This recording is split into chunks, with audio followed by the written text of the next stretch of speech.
welcome back to Toyota Sports Talk. We are less than 24 hours away. Opening day, Nats Park. Baseball's back. So I bring in my guy, Jake Russell of the Washington Post. Jake, as always, appreciate your time. As always, I appreciate you having me. Thanks for the invite. How are we feeling about opening day? What's the best thing about opening day, Jake? I think for me, it's just the start of a fresh new season. Looking forward to a whole new season of baseball. Just seeing, what happens over the course of events over the spring and the summer and then the fall towards the end of the season. I think just the freshness, the newness, just something new to look forward to. Just the excitement of having something new right on your doorstep and then just getting to experience all the way through. I think that's what I look forward to the most when it comes to a new season with baseball and any other sport.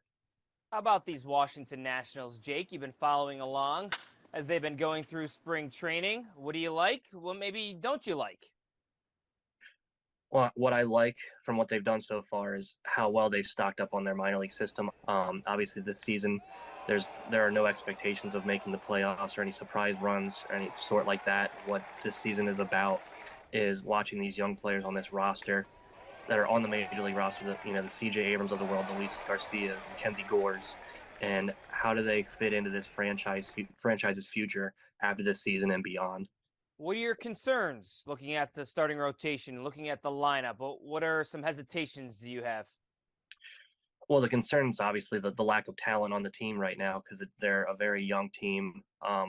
They'll probably be 5 to 10 wins better than last season. I'm sure this will be bookmarked and saved at the end of the season to prove how wrong I am. Either way, the fan base has obviously started to grow a little bit impatient based off, they won the World Series in 2019. I believe they finished in last place every year since, and they haven't shown any signs of, necessarily making major league improvements right now. Minor league, they've improved a lot, and there's hope for possibly 2024. Definitely 2025, there should be a decent squad with these young guys, matured and developed and, a little more seasoned. But right now, it's just the lack of talent and any, big draws on the team.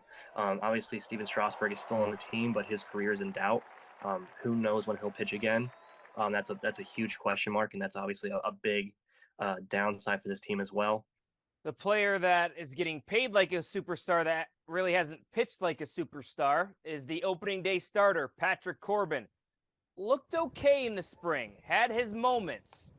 What are your expectations for Corbin this season?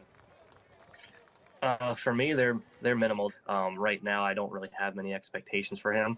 I was surprised they didn't go with Josiah Gray as the opening day starter because obviously he's one of the big faces of this rebuild that they're going through right now. And with him, having a full season under his belt, as a starter for the Nats last year, you would have thought they would have felt he would have, been able to take the reins. I probably would have gone with Josiah Gray and, kept pushing that, youth movement forward and saying, these are our guys going forward, and these are the positions you're going to have to be in. You're going to be able to handle opening day in games like this if you want to, establish yourself on our staff. But right now, that's, they're going with Corbin, and so we'll see how he performs on opening day and beyond. You mentioned the youth movement, Jake. Is there a certain player that you're really hoping grows and takes a big step this year? There's a lot to choose from. Keibert Ruiz, C.J. Abrams, Mackenzie Gore. Hopefully he stays healthy. Is there a certain player that you're really hoping takes a big step this year? Yeah, Gore is the guy I'm looking forward to seeing the most. I believe he had a 1.7 ERA last season with the Padres before he got, injuries took a toll and his ERA started to skyrocket a bit. I'm looking forward to seeing what he does on the team. I think he's the most talented pitcher they have on their roster right now. I'm not counting Steven Strasburg because I don't really have any expectations for him coming back this year or beyond right now. But Mackenzie Gore has a lot of talent. He's a top 5 pick. I just believe he has a lot of stuff in that arm of his, and I'm looking forward to seeing it on a regular basis every 5 days. And obviously, I wouldn't be surprised if they don't pitch him every 5 days. They want to, space him out throughout the whole season. Not rush anything because they know where the season is going right now.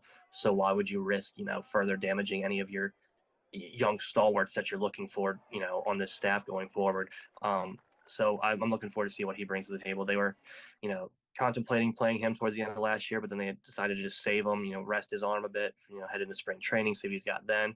But he's the young guy right now who's major league ready, who I'm looking forward to seeing the most. Jake, the other layer to this season for the Nationals is the ownership. And it seems like it's gone quiet since the unfortunate passing of Mr. Lerner. Where do you think we're at with that? And do you think it's going to be sold in the end?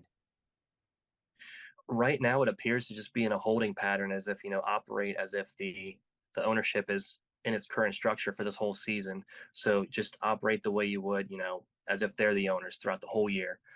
So I don't see that changing anytime soon, but that could change down the line. I think a big impetus on that is the Masson situation. Yeah. I think that's a big holdup right now. The Nats not having their own regional sports network under their personal umbrella. They're still under at the whims of the Orioles right now, because the Orioles still own Masson. So until that's figured out and solved, I think that's going to be a big speed bump for anybody trying to buy the Nationals. Baseball's in the air. Jake's got a book. Tell our viewers, Jake, about your book and how they can get it. I do. It is called 100 Things Nationals Fans Should Know and Do Before They Die. If anyone wants an autographed copy, head to jakerussellsports.com, click on the Nationals book tab, and buy about 1 million books. That would be fantastic, and I would thank every single one of you personally. and I will get a royalty off that $1 million purchase. Darn right. Jake Russell, Washington Post. Appreciate your time. Happy baseball season. Likewise. Thanks for having me, Scott. All right, much more to come right here on Toyota Sports Talk. Stay with us.